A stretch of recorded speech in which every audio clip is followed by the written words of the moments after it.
घर जिसमें बसते हैं सपने, जहाँ गूंजते हैं बच्चों के ठहाके, जहाँ आने से मिट जाती है दिन भर की थकान। एक आशियाना जो बताता है कि यहाँ रहने वाला शख्स कोई बंजारा नहीं, बल्कि है एक ऐसा इंसान जिसका है ठिकाना। यदि किसी घर से उसकी आप बीती पूछी जाए तो शायद कुछ ऐसे ही कहानियाँ वो अपने बयां करे। लेकिन राजधानी रायपुर में एक ऐसा मोहल्ला है जहाँ की स्थिति इतनी जर्जर है कि यहाँ रहने वाले लोग डर के साए में रहने को मजबूर हैं।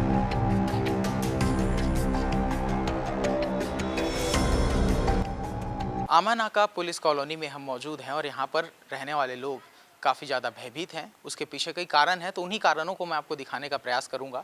आप देख सकते हैं कि कॉलोनी के अंदर जो ये स्ट्रक्चर है, ये जो इमारत निर्मित की गई है, ये लगभग 34 साल पुरानी है। 1992 में इसका निर्माण हुआ था और यहाँ पर तमाम जो चीज़ें हैं, आप देख सकते हैं कि कितनी ज़्यादा जर्जर हो चुकी हैं। ये मैं सबसे पहले पिलर दिखाना चाहूँगा जिसके बलबूते पर जो पूरी संरचना है वो खड़ी हुई है। यहाँ पर दरारें आ गई हैं और समय समय पर इस पर जो दरारों के साथ साथ जो इसके सीमेंट के जो टुकड़े हैं वो यहाँ से निकलते हैं, जिससे रख रखाव करने के लिए यहाँ के रहने वाले लोग ही कभी कभी इसे छबाई करा लिया करते हैं। यदि इस यहाँ के छज्जों की बात करूँ तो यहाँ से आप साफ तौर पर जो छड़ हैं वो निकले हुए देख सकते हैं, जहाँ पर स्पष्ट तौर पर देखा जाए, यहाँ पर आप चाहे तो खड़े होकर के गिन सकते हैं कि कितनी छड़ जो है इस बिल्डिंग के अंदर लगाई गई हैं। साथ ही इधर आकर मैं आपको दिखाने का प्रयास करूँ तो हर एक छज्जा जो है वो पूरी तरीके से जर्जर है। रख रखाव की कमी के कारण दीवार में एक काई की मोटी परत जमी हुई है। उसके साथ यदि देखें तो यहाँ पर जो पाइप लगा है जो बारिश का पानी निकालने के लिए, वो भी पूरी तरीके से टूटा हुआ है। यदि इसके साथ ही हम देखें तो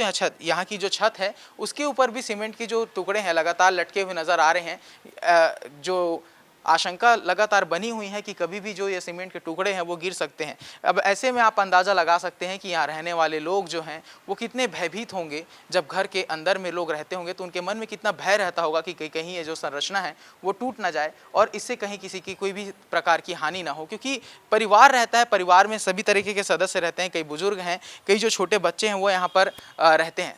यदि एंट्रेंस में मैं बात करूं तो कॉलोनी के अंदर आते ही जो आपको इस संरचना है उसकी स्थिति आपको देखने को मिल जाती है, जहां पर आप देख सकते हैं कि पूरी तरीके से ये जो दीवार है वो जर्जर हो चुकी है। ये जो सीढ़ियाँ है, यहाँ से जो सीढ़ियाँ का रास्ता है वो यहाँ से पूरी तरीके से टूट गया है, सीमेंट निकल गया है और ये छड़ है, आप छड़ भी देख सकते हैं। यहाँ से जो छड़ है इतनी जर्जर हो चुकी है कि यदि इसे अपन हाथ से तोड़ने का प्रयास करें तो इसका जो छड़ है वो आसानी से मुड़ जा रहा है। इसकी मजबूती का आप अंदाज़ा लगा सकते हैं। जब हाथ से तोड़ने पर जो छड़ के टुकड़े हैं वो निकल करके हाथ में आ रहे हैं तो ये जो इमारत है वो कितनी मजबूत होगी। इसके साथ ही मैं आपको दिखाने का प्रयास करूंगा कि ये जो मेरे पीछे आप ये जो बांस की पल्लियां देख रहे हैं, अमूमन ये जो स्ट्रक्चर है ये घर निर्माण के समय में लगाया जाता है, लेकिन अब काफ़ी वर्ष बीतने के बाद यहाँ इसकी फिर से आवश्यकता पड़ी है, क्योंकि ये इतना जर्जर हो चुका है कि इस बांस के बल्लियों के सहारे जो पूरी इमारत है वो टिकी हुई है। इससे आप अंदाज़ा लगा सकते हैं कि जो यहाँ की स्थिति है वो कितनी जर्जर है और जो लोग हैं वो कितने भय के साए में यहाँ पर रहने को मजबूर हैं। और इस तरीके से यदि पूरे स्ट्रक्चर को देखा जाए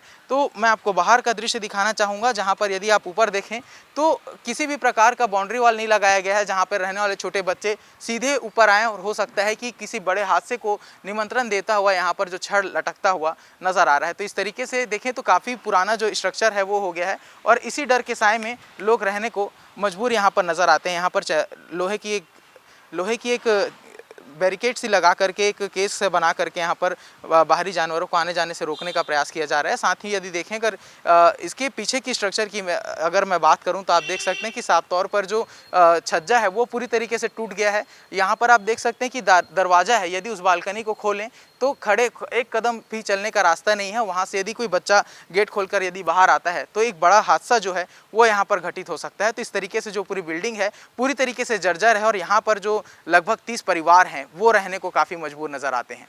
पिछले 34 सालों से अधिकारियों के नज़रों से दूर यह बिल्डिंग जर्जर स्थिति में मौजूद है। डर के साए में रहने वाले 30 परिवारों के लिए हाईकोर्ट एक न्याय की उम्मीद बनकर सामने आया है, जहां ने हाईकोर्ट ने पूरे बिल्डिंग को लेकर के स्वतः संज्ञान लेते हुए पुलिस हाउसिंग कॉरपोरेशन से शपथ पत्र के साथ जवाब मांगा है। अब देखना होगा कि 17 सितंबर को होने वाली सुनवाई में हाईकोर्ट की ओर से क्या फैसला आता है और यहाँ पर रहने वाले लोगों के भविष्य का निर्धारण हाईकोर्ट के द्वारा किस दिशा में जाती है। कैमरामैन दीपेश सोनकर के साथ मैं राहुल अग्निहोत्री, स्वराज एक्सप्रेस, रायपुर।